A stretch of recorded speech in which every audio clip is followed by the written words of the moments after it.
ନରହରି ପ୍ରାପ୍ତି ହେଉଛି ମଣିଷ ଜୀବନର ସର୍ବୋତ୍ତମ ପ୍ରାପ୍ତି।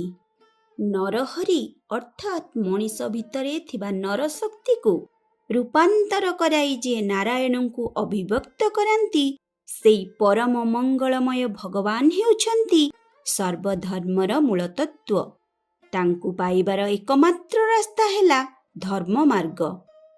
ଧର୍ମରେ ରହି ଧନ ଅର୍ଜନ କରିବାକୁ ହେବ ଓ ନ୍ୟାୟରେ ଉପାର୍ଜିତ ହୋଇଥିବା ଧନ ଦ୍ୱାରା ସମସ୍ତ ସତ୍କାମନା ଓ ସତ୍ ସଂକଳ୍ପ ପୂର୍ଣ୍ଣ କରି ଭଗବତ ପ୍ରାପ୍ତିର ପଥକୁ ସୁଗମ କରିବାକୁ ପଡ଼ିବ।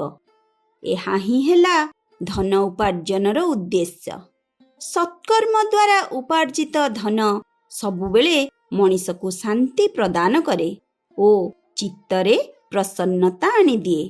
ଚିତ୍ତ ପ୍ରସନ୍ନ ରହିଲେ ଭଗବତାଭିମୁଖୀ ହୋଇ ଭଗବାନଙ୍କର ଶରଣପନ୍ନ ହୁଏ। ଥରେ ଏହି ଶରଣାଗତି ଆସିଗଲେ ଜୀବନ ଧନ୍ୟ ହୋଇଯାଏ। ସଦ୍ଗୁରୁ ସ୍ୱାମୀ ଶ୍ରୀ ଆତ୍ମାନନ୍ଦଜୀ।